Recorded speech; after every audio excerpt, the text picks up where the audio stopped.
Hello, I'm Tim Wilde, and these are my wild thoughts on Obi-Wan Kenobi, the series, Disney Plus series, episode 3, part 3.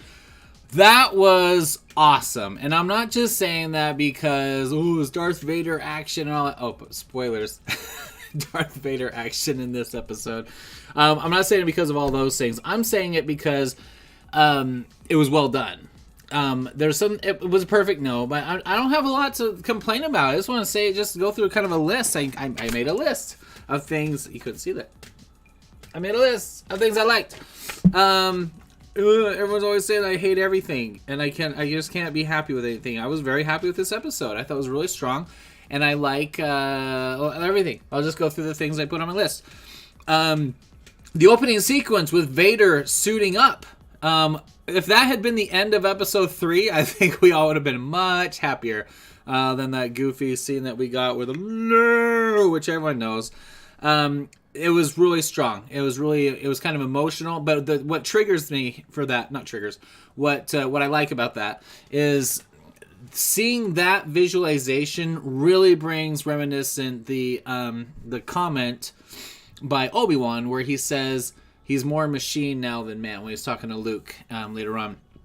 It's not like Obi-Wan has watched Vader like dress up, but it really brings it being in this series. That sequence really helped us show how robotic he really is. Things like when they plug in the arm and he suddenly made the arms, his fingers start working and stuff like that.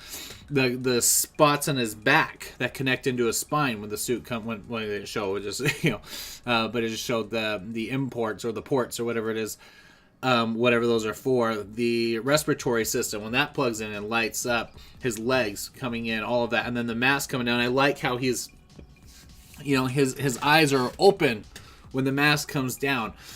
It's really cool. All that stuff was really cool. I like that because it's just becoming a part of that. And there's been some awesome books.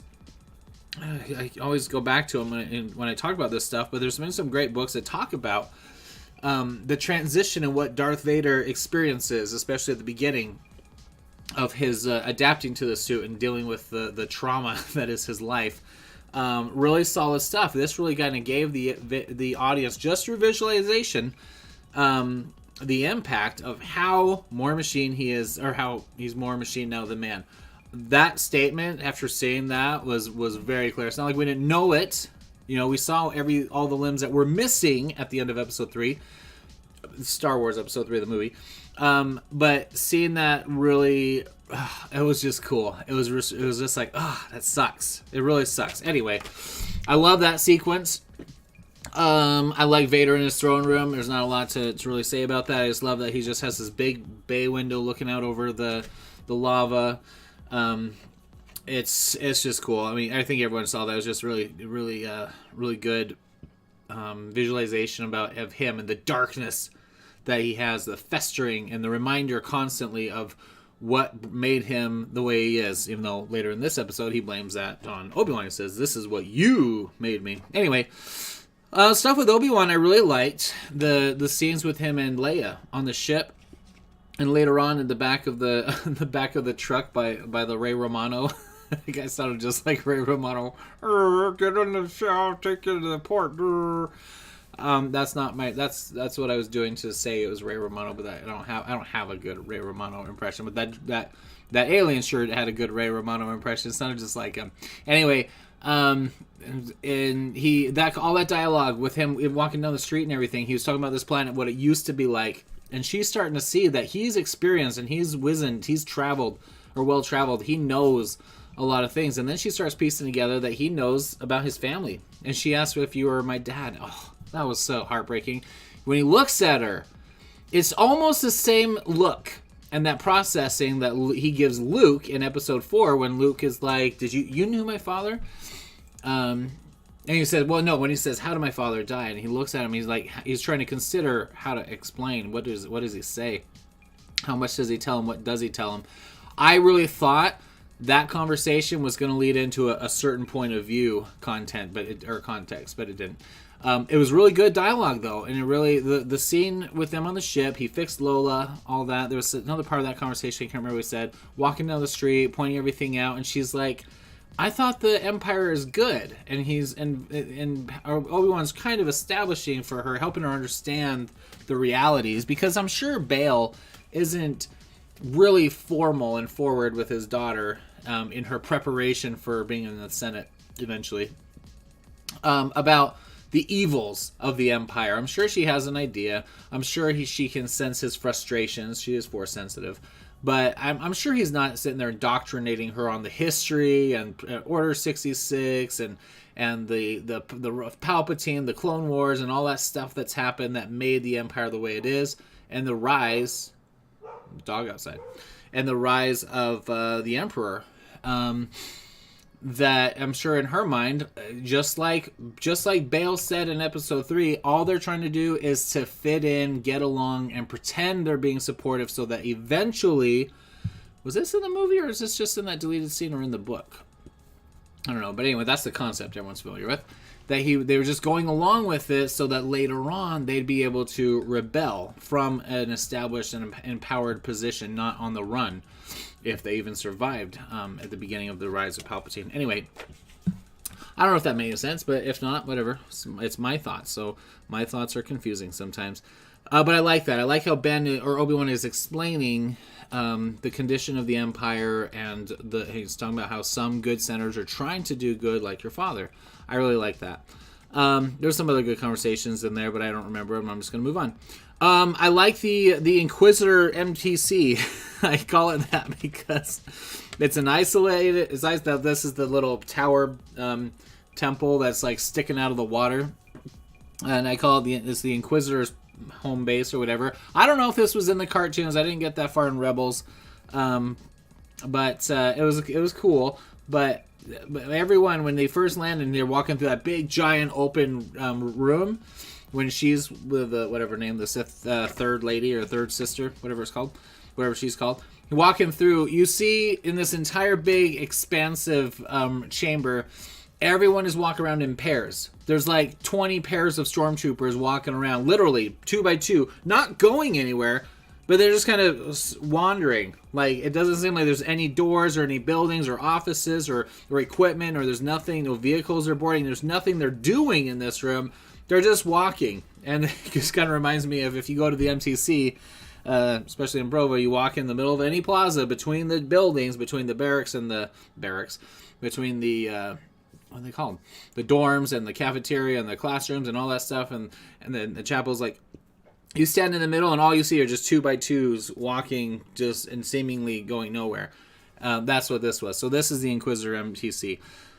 That sequence, though, the conversation with them, I know no one cares, but this really reminded me of a lot of dialogue and a lot of the scenes and set pieces, the costumes, and the concepts of me and my friends' role-playing games back in the old days when we would play. We were playing, before Episode 1 came out, we were playing this role-playing game with these Jedi Inquisitors. And I had the hierarchy set up, and there was I didn't call him the Grand Inquisitor, but there was those concepts of them fighting for power and like snubbing each other and all that stuff. Like, this feels exactly like I'm watching my old role-playing game. I still have the sketches for my characters, and I like mine better. But anyway, it was cool. It was cool to see that, though, and then we got to see the probots getting all assembled and what do they call it? They put the probots into the ship. The probot, whatever. The probe droid into the probot. I always thought the probot was the little ship, the little escape pod looking thing. Shoot it off for them to go look for Obi-Wan and Leia. I thought that was really cool. It was really cool to see that, and then them shoot off. Let's see. So the conversations in Ray Romano's truck, that's literally what I put on my note, where he's talking about, the part where he's talking to Leia, and he's telling her that he can relate to her not knowing her father. She said, "Are you my father?" He said, "No." And he's serious. I started talking about this earlier. He's serious when he says, "I wish I could say yes." Again, I thought this was going to be like a certain point of view kind of a conversation, but he means that. I thought instantly of the scene with him and Padme when she was pregnant, when he went to their apartment looking for Anakin, because he had to go hunt him down, and how Padme was protecting him, and she wasn't willing to help Obi-Wan to get to her. And then when he turned and said, "You're pregnant. Anakin's the father." You know, he figured that out. He sensed all of it. He sensed the life and everything. And just that dynamic, that relationship, and that heartbreak that he felt because he knew he was going to have to kill Anakin. What that was going to do for Padme and the kids. He didn't really express that strongly. He stowed away on her ship so that he could get to Anakin to do what he was going to do. But this conversation made me really feel that. Like, he's like, I wish I could say I was your father, because the person, if you knew who your father was, just like, you know, Padme knowing who Anakin, what he was about to become, what he's turned into as he killed younglings, as Obi-Wan was telling her about. Telling Leia who his father was would be just as devastating. So he withheld the truth. Again, similar stuff to with Luke. He was protecting them, that they have this idea, or the ignorant idea, or this concept like Luke did about his father being this navigator on a Star Cruiser or whatever, on the Spice Freighter. Like, he has this envisionment of who his father was, this hero that's kind of some kind of a emulant, or someone to emulate, or whatever, an icon to look up to, someone who wants to follow in his footsteps, kind of a thing. He didn't tell Luke who Vader really was, or who Anakin really was, and he didn't tell, except for highlighting that he was a hero in the Clone Wars and a great pilot, but he can't tell Leia anything because they don't have that relationship anyway. But that was a good scene. You can see the conflict that Obi-Wan had. Anyway, in that dialogue, trying to figure out what does he say. And then he talked about, this was expanded Jedi lore. He talked about how they take Padawans as when they're really little children, babies.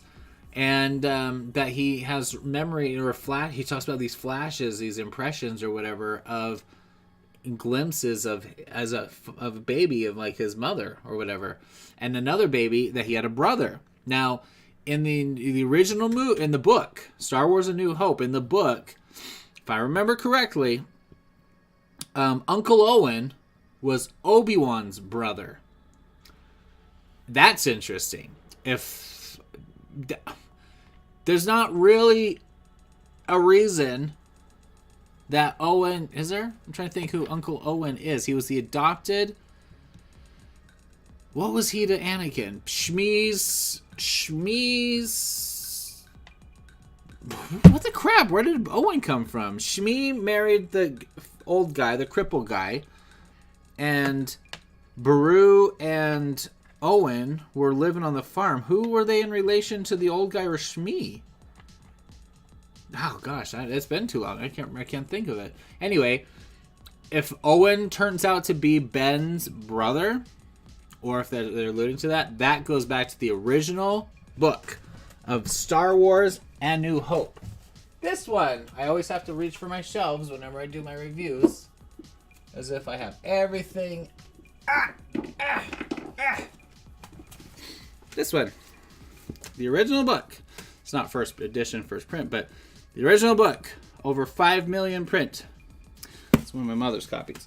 In there, whatever. In the novelization, written by George Lucas, if I remember correctly.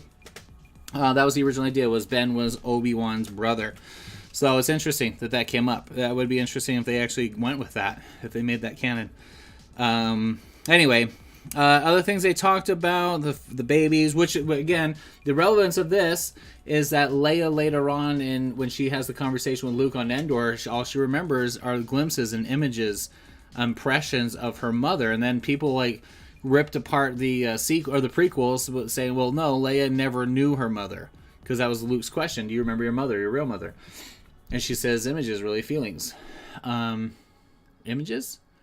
Whatever the line is, but feelings. But this is what Obi-Wan's saying, that concept, that he understands that. I think that's fascinating. I think it's cool that she is more in tune with those intuitive feelings or impressions of Padme and Luke. And we always knew this part, but Luke was always drawn and had a connection and sensing the good in his father, and believing the truth when the revelation is dropped in Empire Strikes Back that is his father. it all hits him, and he deals with a lot of PTSD and a lot of whatever the phrase is. Sorry, I'm not feeling articulate this morning. I've been up all night working. The hesitancy to accept it. Can't think of the right word. Resistance, I guess. But Luke deals with that, and he internalizes it, and he's the only one that really, even against Yoda and Obi-Wan, he's the only one that really senses and follows through with believing in the good in Anakin Skywalker, even at the very end, and that leads to his atonement when he kills the Emperor. And then they make the sequel movies that completely undoes that sacrifice. So let's not dwell on that. Obi-Wan's brother, the shootout at the post when they had the conversation with the stormtroopers was really cool. His line about Obi-Wan when he says, "When I look at your face, I see your mother," and then intuitive Leia detects that he's being serious, that he wasn't just trying to do this lie that they were fumbling the whole time, that he was telling the truth, that she knew he meant it when he said that, which just like the previous episode when he told her that you remind me of someone who was very strong and that she was a leader. Talking about her mother, that she didn't know she was talking about her mother, and then I didn't notice it till this shot, but when they looked at her face in the back of the truck, when Obi-Wan said that, I see the face of her mother. I could see the casting, how they picked someone that looked a little bit like, what's her name, Natalie Portman. It wasn't. She has a lot of the same features. She does look very young, babyish, Natalie Portman. And Carrie Fisher's great casting. A lot of people are ripping on this girl in their comments about this, but I think she's good. I think some of the script and the direction of some scenes aren't really well done in character, but she does a good job, and I think it's good casting. I think she really fits the part. Anyway, that conversation was really good. They're telling the story, and then they get to the blockade or whatever, the roadblock where they're just the gate, and the guy turns out Ray Romano was actually from the whole time, and he was a funny character. I'm glad he didn't die. Did he die? I don't think he died. He had suspicions the whole time, that he was like, yeah, you need to check this guy out. I found him. That maybe this is the one you're looking for. That whole scene was awesome. Everything about it was awesome, especially when he shoots the one guy and he falls down and he gets cut in half. Obi-Wan is just so great with his blaster. It's just funny. He hates it so much. But again, here we are in a second shootout that he's had, and he still has not shown any resistance as a nod to the original movies or to the prequels where he hated guns. I think that's a missed opportunity. It makes sense that he would have some reaction to having to keep doing this, but he's good with blaster. Then he gets to the mining town, and because the one girl was the captain or whatever she was, turns out she was a rebel spy. I can't tell if she's a rebel because you're talking about this spy, this network. They call it the Path or the Way, whatever it was, and the Path. But I don't know if they're talking about, she said trying to connect everyone. I don't know if this is some kind of, because there's a Jedi symbol that the dark side Jedi, or the Inquisitor saw, third sister, whatever her name is. She saw the Jedi Academy symbol, or the Jedi, not Academy, maybe it was the Academy, just the Jedi Council Order, Jedi Order icon, and the triangle one. And then Anakin, or Obi-Wan was seeing, in the language, he was seeing names, and I don't know who that guy was. He'd say Quaylen. I don't know who that is. I don't think it means Quaylen Voss, because I think in canon Quaylen Voss has died. Is that who he said? I don't remember who he said now. Because I immediately thought Quaylen Voss, but as Quaylen Voss, I think he died, because they talked about him as a general in the in episode 3. They mentioned him by name in their debriefing. So is it him, or is it someone else from one of the cartoons that I haven't paid attention to and didn't watch and don't care? We'll see. But I liked, I like that this is a concept of an underground railroad kind of a thing for either Jedi with all these safe houses or rebels trying to connect their factions. In either case, that's a cool concept.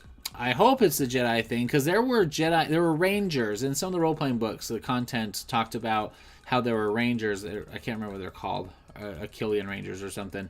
How they would be kind of an asset or a resource that could be guides, or it can be servants, or just helps, or contacts, whatever, for Jedi. Not hunting Jedi, but to assist and aid Jedi. And they were really cool, ideally or conceptually. And that's what I kind of thought when they first showed this girl that she was like in hiding. I was like, oh, is she one of those Rangers? That'd be so awesome, because no one ever talks about them.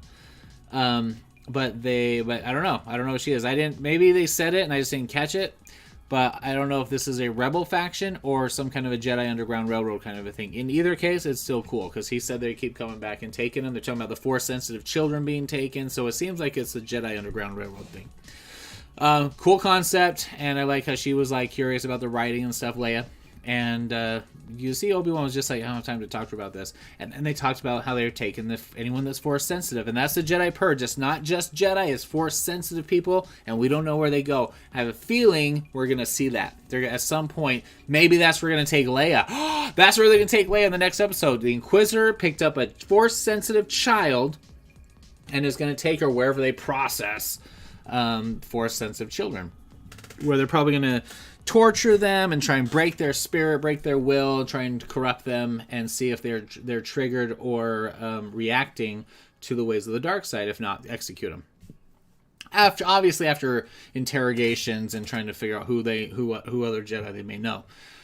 That's what the Inquisition was all about. The Order 66, or the Great Purge, as it used to be called, before Disney changed that. Anyway. I bet that's where she's going. I bet we're going to see what the process is for apprehending Force-sensitive people, because that's what Leia is.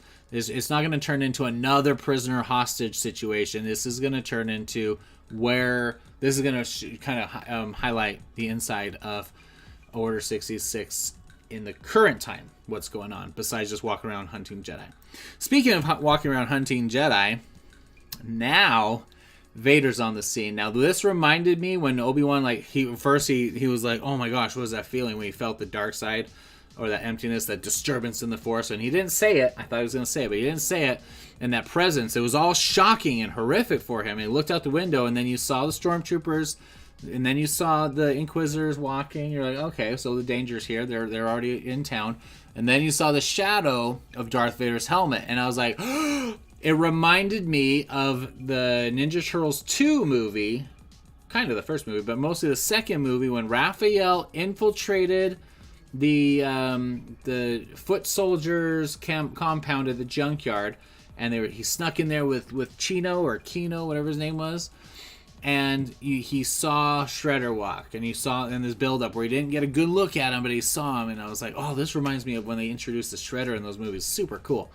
Not in focus. And then Vader comes out and they start trying to bait him. Now this goes back to the first episode where she threw the knife. Vader and third sister really think alike. She threw the knife to get the Jedi to catch the knife to save the guy, because there's the Jedi code is an itch. Well, she just threw a knife to try and expose a guy using a a levitation skill. Telekinesis? Yeah. No. Telekinesis, yeah. Caught it. Then he died.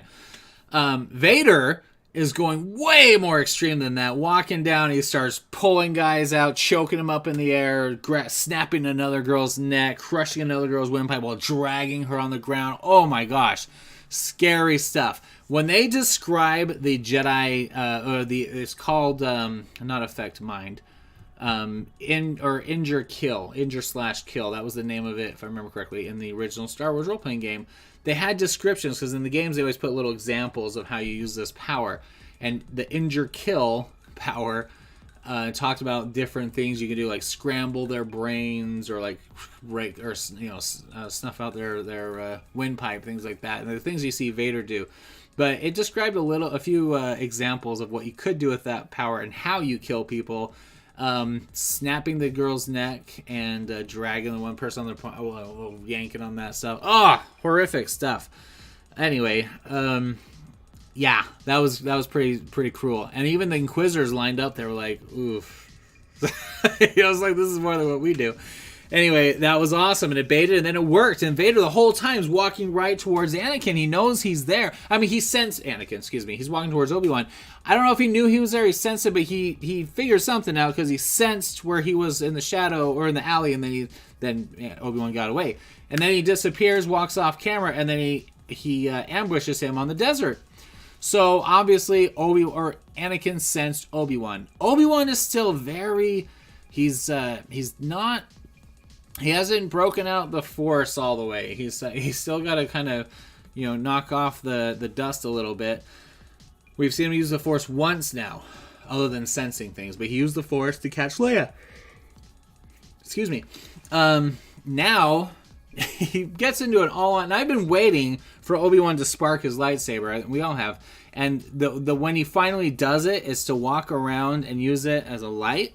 Now, the second they did that, about the cinematography, they had the first interaction. Vader sparked the lightsaber, and then Obi-Wan ran off after his reaction. And then you see Obi-Wan, and then Vader starts taunting him. He starts talking to him. You can't run, Obi-Wan. And by the way, I don't know if that's David Prowse. Like, they did a lot more work to clean up his voice than they did in Rogue One. I think that's the last time we heard his voice. This sounds good. But anyway, cinematography. You start seeing these close-up shots, not close-up on him, but just like it's a close shot of Obi-Wan with his lightsaber. He's trying to find where the voice is or where Vader's going to come from. The second they started doing that, I said he's going to go for his head first, because they're going to do a nod to the way Vader screws around with people when he's playing with them, like he did Luke on Bespin. I knew that's what they were going to do. It wasn't exactly like a swipe to the head, but it was pretty much the same strike that he did at Luke, and then he started the assault. He's taunting, he's praying, he's stalking him, and Vader, and so I knew that was going to do. Obi-Wan sitting there looking, waiting for him, just like Luke was on Bespin, and then Vader is going to start hitting from out of nowhere. That's what happened. It was super cool. They started fighting. Obi-Wan was just getting his butt kicked, and then he is crushing or holding him or crushing him. He drops his light. That Force push. Obi-Wan went flying. Wow, he went flying from that.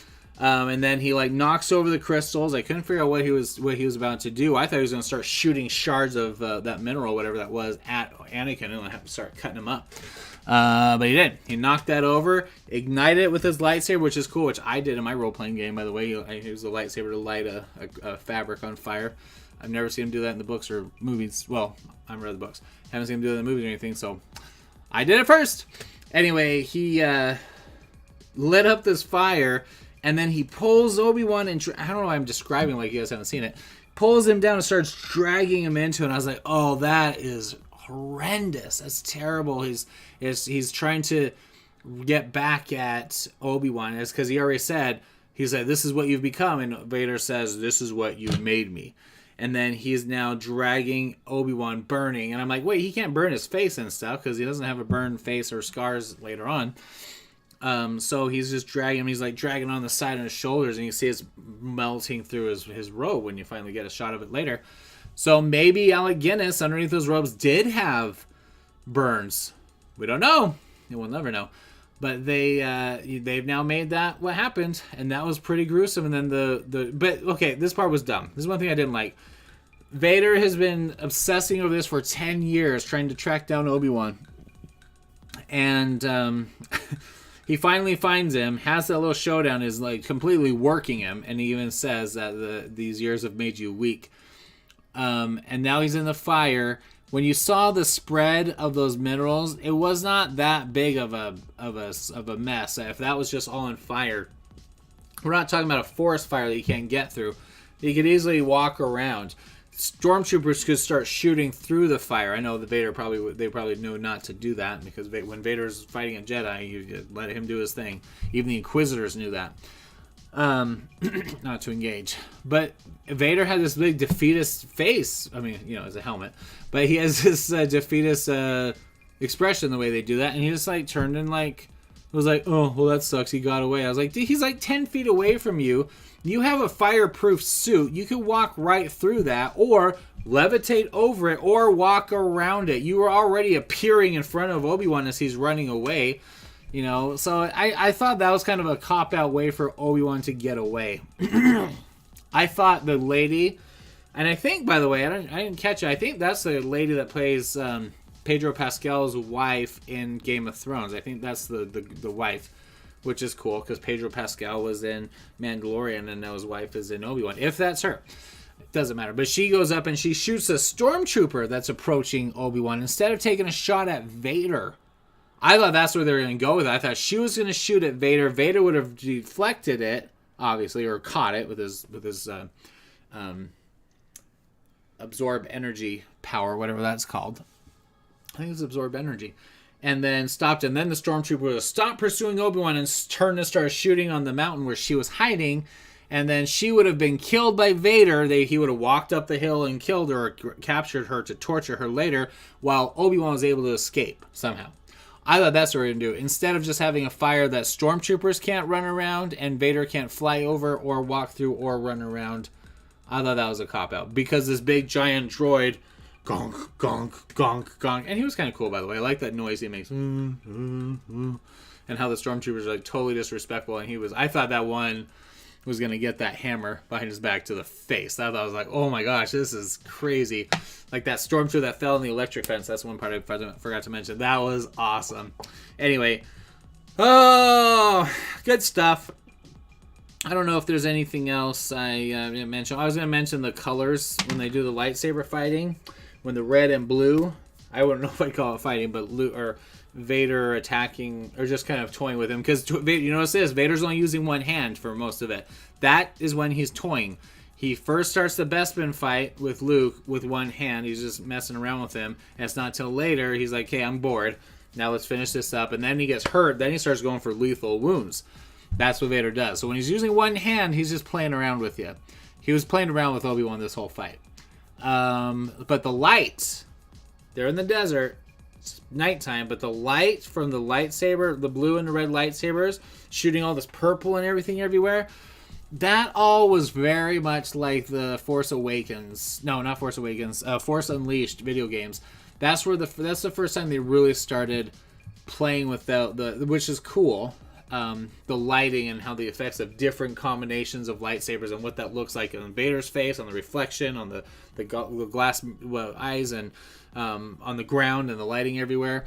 They played a lot with that, and it looked cool. It looked really cool. A little too video gamey though, because for me, you don't see it quite that extreme, the light, in other scenes with lightsabers in the movies and live action stuff. Now maybe I just never noticed it. I kind of want to go back and look at, Rey and Kylo Ren fighting, or Rey and the Emperor and Rey fighting. But that would mean I have to actually put in and watch a few minutes of those movies. So I don't think I'll ever know if they did do it the same way. But in this, I just noticed it was very extreme, very bright, a lot of light coming off these lightsabers. Now I know Obi-Wan has a fresh battery. Maybe that's it. It's just like in the old days of flashlights, and with your Duracell batteries, they would just slowly get weaker, and the light would just dim and dim and dim. Maybe he put a brand new pack of batteries when he pulled it up from the sand and turned it on, and now it's all super bright. And by the time we get to episode 4, A New Hope, it's just normal light. I don't know. Anyway, good stuff. This was an exciting episode. A lot of fun, a lot of action, and good dialogue, good conversations, good world building, good character development. Continuing with Ewan McGregor and his trauma and his dealing with all this stuff. It was super good. I really appreciate the slow pacing that led into a lot of action, a lot of good action, extreme action. I was shocked. I will say, I was shocked that we're at 3 episodes in and Obi-Wan and Vader have already fought. Did not see that coming. I thought he was going to see him, probably sense him, not see him. And he was going to escape. Obi-Wan was going to escape, and they were going to build up for a fight later. Now I wonder, are we sure they're going to fight again in this season? They have to, right? Because Obi-Wan says in A New Hope, or Vader says, when I left you as what the learner, now I am the master. I don't think as a result of this fight that we just saw, he would make that statement. Because he kind of really showed off that he was the master right now, and Obi-Wan is rusty and tired and old and weak and slow. So I think we're going to have a showdown, and Obi-Wan's going to get this full rejuvenation of the Force back and then fight his nemesis, Anakin. It's going to be a sad thing. And I don't know how it's going to end. Well, we know how it's going to end. They're both going to survive and get away. But It'll be interesting. It'll be interesting. They'll show Vader being even more interested in their next showdown. And he was super happy. Tired and old, 10 years later. But he was super happy to finally have another shot at Obi-Wan. And then win. Yeah. Anyway, that's what I think is going to happen. All right. Well, there's my my wild thoughts. I don't think I shared this on here. I'm just going to say this real quick. My suspicion, my theory on where my hypothesis, my my guess is that at the end of this series, Obi-Wan is going to stop. I mean, he's on this quest anyway. He's not like going to his job right now, but he's going to cut himself off completely. He's going to realize how high the stakes are. And he's also going to realize that Obi-Wan, he can be realized, and he can be detected and sensed, and he can be his location can be figured out. He's going to have to completely isolate himself if he's to survive. Just like he told that first Jedi, get a job, just bury your lightsabers, just live a normal life. I think at the end of this adventure, Obi-Wan's going to realize he can't do that. Maybe other people could try, but he is too much under the spotlight, and he's too much personally hunted by Vader and the Inquisitors.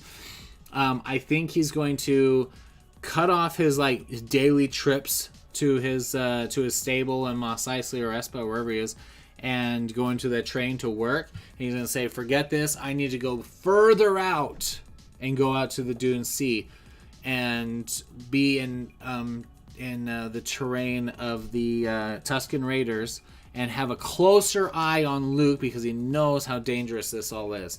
He's going to go out there, be forgotten so his identity is protected, no more going to work, no more trips, and go out there and become a hermit." Because that's the thing. The character we saw in the first episode, just because he lived in a cave, he doesn't have this. He's a mysterious, strange old hermit that lives out past the Doom Sea. He goes to work every day on a train from Mos Eisley and has a camel a space camel that he locks up at the stable. So he's not a hermit yet. So he's not, and he's definitely not a strange old hermit.